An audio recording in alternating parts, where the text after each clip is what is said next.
Salut, me voici le Dragon et avec moi la Yamaha XSR 900.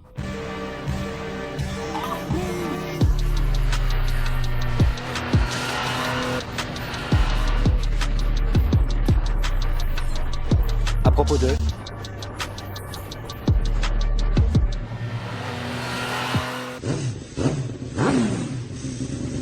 Yamaha XSR 900, l'incarnation patrimoniale de la MT-09. Ce test et cette revue ne sont pas entièrement objectifs. C'est très subjectif parce que j'aime Yamaha et j'aime une fille sur une Yamaha. Je vais vous expliquer pourquoi.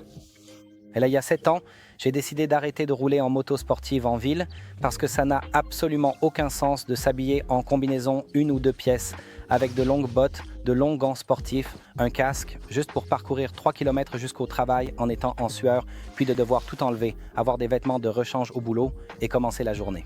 C'est complètement absurde, alors j'ai décidé qu'il fallait trouver une moto qui me permettrait de rouler en vêtements de ville tout en continuant à ravir l'œil et le cœur du motard. Et c'est là que mon ami Michao m'a envoyé une Yamaha XJR 1300 en version racer qui a été produite, il me semble, en 2015 ou 2016.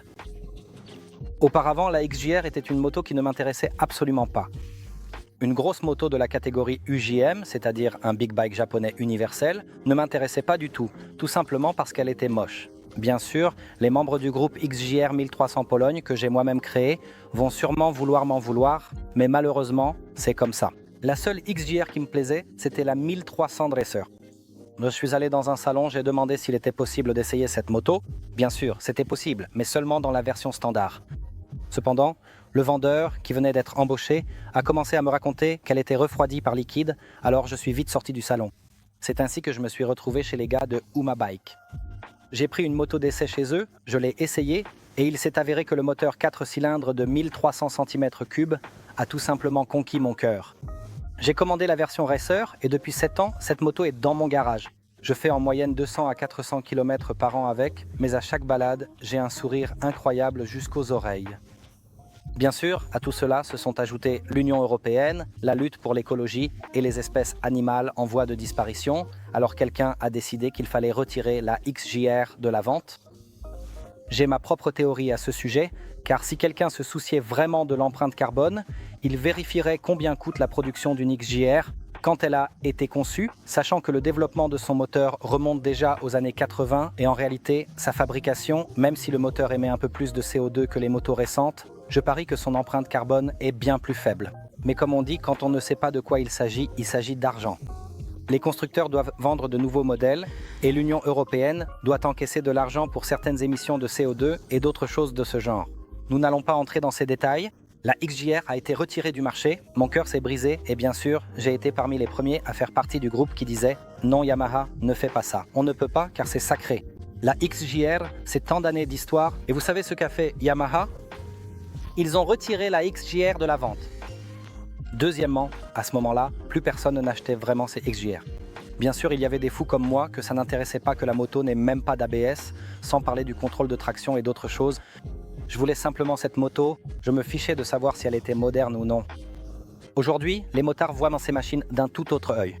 Très souvent, ce sont des personnes qui débutent dans cette passion qui se mettent à la moto et elles n'ont pas du tout envie de passer des semaines sur circuit pour comprendre leur moto, apprendre à rouler sans ABS.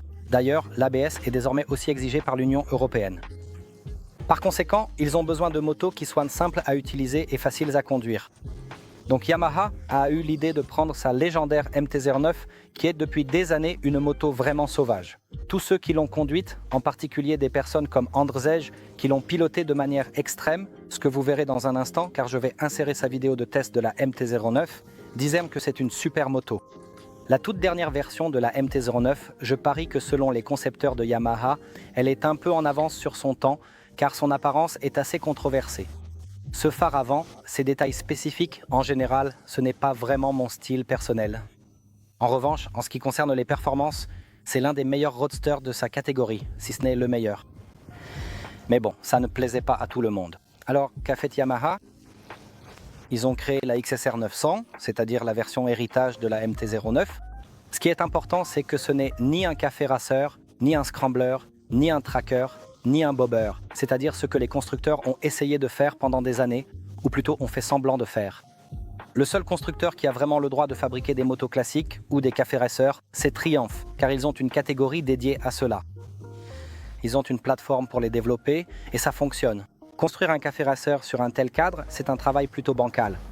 C'est pourquoi Yamaha, dans la version actuelle de la XSR 900, a créé quelque chose d'inspiré par la course. Cela ne se voit pas au premier coup d'œil.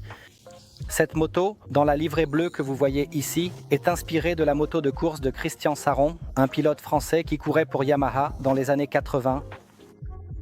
Bien sûr, il s'agit d'une inspiration, ce n'est pas une copie de cette moto. Ce n'est pas une réplique. Il y a quelques années, j'ai construit une Honda CBR 400 qui était une réplique de la NSR 500 avec laquelle le frère de Christian Saron, Dominique, courait. Ma CBR ressemble beaucoup à l'original. Bien sûr, elle n'a pas le même moteur que la NSR car il est impossible à trouver. Et même s'il était disponible, ce ne serait pas pour un prix que je peux me permettre. Mais j'ai quand même fabriqué cette petite CBR et c'est une réplique de course. En effet, l'apparence, la peinture, les carénages, tout est comme il faut. Ici, nous avons une source d'inspiration. Donc, si quelqu'un s'attend à ce que cette moto ressemble exactement à une moto de course, cela n'a pas de sens. Personne ne veut acheter de telles motos. Pour la course, il y a la R1, la R6, et pour ceux qui veulent débuter en compétition, la R7. La XSR est inspirée par la course. Quelle est la différence entre la MT-09 et la XSR? À l'avant, un phare rond d'inspiration héritage au lieu d'une lentille étrange. L'affichage est resté le même. Il est très lisible et affiche toutes les informations de base. Quant à sa forme, elle est assez controversée, mais efficace. Le réservoir est complètement différent de celui de la MT-09. Et puis la coque arrière, qui est censée rappeler une coque arrière de course. Ce qui est sympa avec celle-ci, c'est qu'on ne s'assoit pas sur la selle, mais plutôt dedans. Ça me rappelle ma CBR 400, parce que cette moto de circuit est faite de telle sorte que, quand on monte dessus, on s'enfonce littéralement dans la selle. Elle n'est pas particulièrement moelleuse ou confortable, mais elle fait le job. Et ici aussi, on est littéralement collé à la moto, donc la sensation de conduite est complètement différente. L'arrière est haut. Ce qui est sympa ici, mais seulement en apparence, c'est l'utilisation de fermetures rapides de type course, sportive. Ici, on peut les retirer et on pourrait croire qu'on va voir ce qu'il y a en dessous, mais non. Je vous le montrerai dans un instant après avoir retiré le canapé. Ce sont des épingles ordinaires, c'est donc juste un détail décoratif. Cool, mais inutile. Une belle touche d'héritage est constituée par les repose-pieds passagers. Un brevet assez similaire chez MV Agusta. Là-bas, il est encore plus adapté à la ligne de la moto, mais ici, c'est sympa qu'enfin ces repose-pieds de bon marché ne dépassent plus. Dommage qu'il n'y ait pas de cohérence ici et que le repose-pied du conducteur soit aussi d'une autre couleur. La pédale de frein, eh bien, elle est plutôt rustique. Qu'en est-il des autres modifications? Évidemment, la boucle arrière de style héritage. Ici, nous avons la version avec le Sport Pack qui possède un échappement Akrapovic. D'origine, la moto a un échappement situé en dessous. Ce qui est important, et cela m'a vraiment beaucoup surpris, c'est que l'ancienne MT-09 et la XSR 900 avaient un moteur qui produisait un sifflement en accélérant. Certains trouvaient ça sympa, mais pour moi, ça sonnait comme une machine à laver en panne pendant l'essorage. Ici, les concepteurs se sont vantés d'avoir repensé l'admission et le moteur sonne complètement différemment. Il sonne vraiment comme un 3 cylindres devrait sonner. Bien sûr, le son de l'échappement est conforme à la norme Euro 5, donc il ne faut pas s'attendre à ce qu'il soit exceptionnel. En revanche, le son du moteur lui-même est vraiment sympa. On passe les vitesses de rapport en rapport. Ici, nous avons un quick shifter qui fonctionne aussi bien en montée qu'en descente. Il fonctionne efficacement. Il m'est arrivé une seule fois, à haut régime, que le passage de la deuxième à la troisième ne veuille pas s'enclencher, mais il est aussi possible que ce soit de ma faute. Je vais regarder l'enregistrement sur la GoPro, et alors je jugerai si c'était de ma faute ou s'il s'agit d'un petit défaut de ce quick shifter. En tout cas, il fonctionne parfaitement aussi bien à basse qu'à haute vitesse. C'est quelque chose dont les motos héritage ont vraiment besoin. En ce qui concerne la suspension, c'est la même que sur la MT-09 Kayaba, entièrement réglable, et à l'arrière aussi la suspension de la MT-09. Les freins, un élément très important. Dans les motos custom, j'ai déjà écrit un article disant que les freins sont la dernière chose à laquelle on pense. Ici, sur une moto d'usine, il y a une pompe radiale Brembo qu'on peut actionner d'un seul doigt. Les freins sont vraiment efficaces. Je parie que les étriers, comme sur ma XJR, proviennent d'une ancienne R1. Vraiment très sympa, le dosage du frein est agréable, on le sent bien. La poignée est réglable, c'est exactement ce qu'il fallait. En revanche, la deuxième poignée, celle de l'embrayage, n'est pas réglable d'origine. Ici, nous avons une pièce accessoire dans ce pack sport. Dommage que l'embrayage ne soit pas hydraulique mais à câble, mais bon, c'est un détail. Comment se conduit la XSR 900 ? Est-ce différent de la MT-09? Non, et c'est un très grand avantage. Cette moto est vraiment, pour ne pas dire de gros mots, très sauvage, et c'est vraiment incroyable. Dès la première vitesse, on peut rouler tranquillement, calmement, jusqu'à 4 ou 5 000 tours, et tout est silencieux, paisible. On a un moteur qui fonctionne en douceur, la boîte de vitesse est parfaite. Mais dès qu'on commence à ouvrir les gaz sur cette moto, aujourd'hui, il m'est arrivé une situation où nous traversions un petit pont en 3e vitesse, plein gaz, la moto a décollé, la roue avant s'est soulevée et mon cerveau a envoyé l'information à mon pantalon qu'il y avait une rencontre là-dedans. C'est incroyable. Je vais faire un saut rapide aux toilettes. Qu'est-ce qu'il s'est passé? Tous ces systèmes électroniques ont fait à ma place ce qu'ils devaient faire. Parce que la XSR 900 n'est pas seulement une moto au look héritage. Elle possède le même système IMU à 6 axes que la MT-09. Qu'est-ce que cela signifie? Le contrôle de traction, l'ABS en courbe ou encore le système qui gère le cabrage dans les virages, le frein moteur, tout cela peut être réglé en plus des 4 modes de restitution de la puissance du moteur. Tout cela peut être configuré à l'aide de 4 cartographies prêtes à l'emploi ou bien on peut entrer dans les réglages et tout ajuster soi-même. Ici, il y a même une option pour désactiver le contrôle de traction. C'est quelque chose qui, sur beaucoup de motos, est souvent caché quelque part. Ici, nous avons un bouton mode et avec les flèches, on sélectionne off. Et alors, on peut faire des choses vraiment insensées sur une moto qui, à première vue, ne semble pas du tout faite pour ça. En ce qui concerne le comportement en virage, je n'ai pas roulé avec la nouvelle Triumph équipée du 3 cylindres, qui coûte probablement 2 fois plus cher que cette Yamaha, mais c'est sans doute la seule moto avec laquelle on pourrait faire une comparaison ici. La XSR, d'accord. L'apparence de ce cadre Delta Box est très controversée, car ce n'est en rien classique ni inspiré du patrimoine. Ici, un cadre berceau serait utile, mais avec un cadre berceau, on a l'impression de rouler sur un canapé, d'IKEA, et plutôt d'entrée de gamme. Ici, c'est un cadre Delta Box, un cadre développé depuis 40 ans dans les motos sportives de Yamaha, et d'accord, il n'a pas une apparence parfaite, mais il fait que la moto se comporte de façon merveilleusement simple dans les virages. Je ne suis pas un pilote ultra rapide et je ne veux jamais le devenir, mais je monte sur cette moto, je roule de plus en plus vite à chaque kilomètre, j'accélère de plus en plus fort en sortie de virage et je n'ai pas l'impression que je vais finir contre un arbre d'une minute à l'autre. Vraiment, ce châssis fonctionne très bien. La suspension est un peu souple, mais c'est sûrement une question de réglage, car je n'ai pas le poids standard d'un utilisateur de moto. Elle est réglée pour un poids compris entre 70 et 75 kg. Moi, je fais presque 90 kg, donc la moto travaille un peu plus sous mon poids. En revanche, ce n'est pas une suspension molle, comme celle que l'on trouve sur de nombreuses motos héritage avec un cadre berceau, où tu roules, et j'ai la comparaison avec la XJ Terra. Un excellent moteur, un classique 1300, mais freiner avec cette moto, entrer dans les virages, c'est tout simplement à chaque fois un combat avec la machine. Malheureusement, ce qui a l'air classique et héritage n'est pas toujours et le plus souvent n'est pas du tout efficace.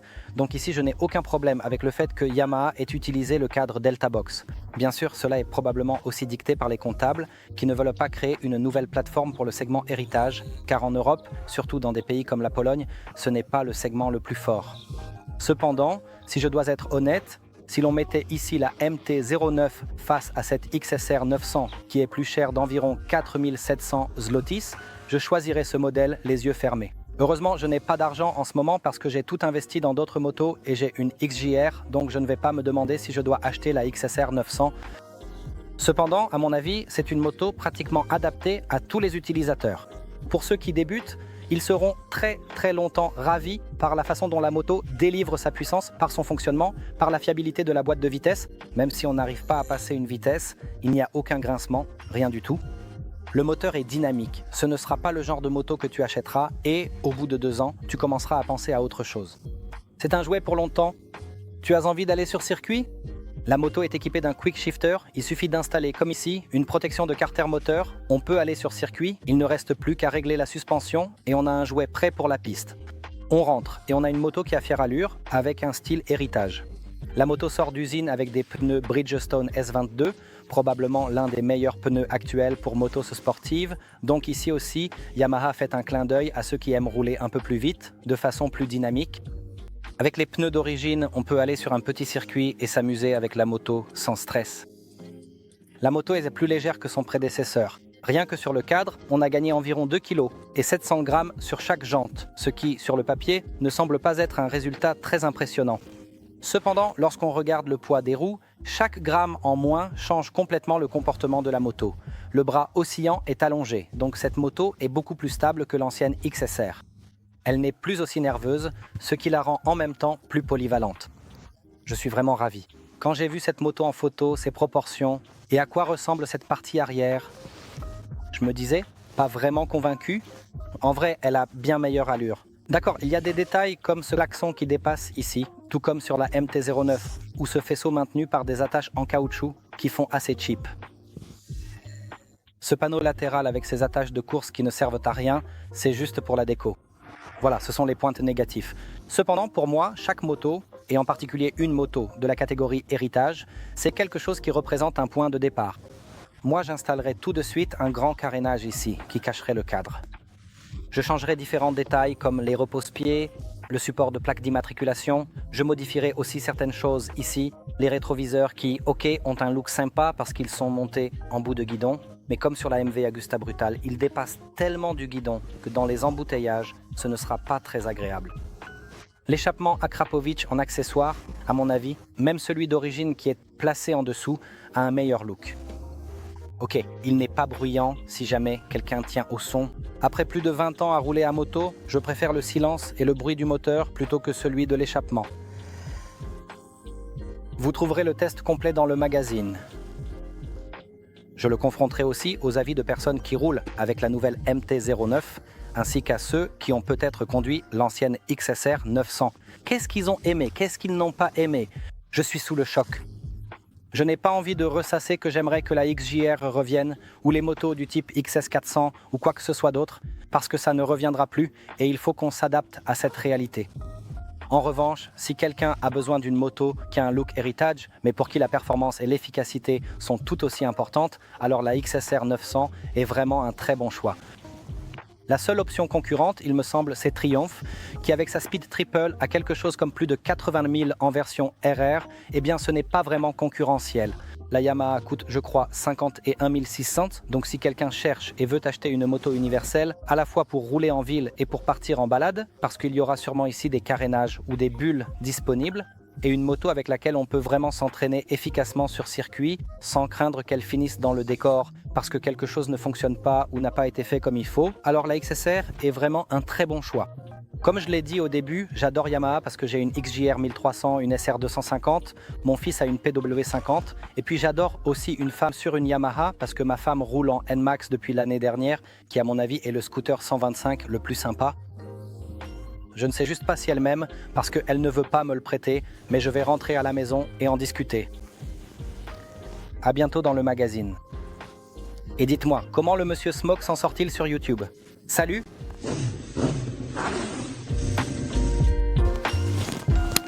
Génial, tout simplement génial.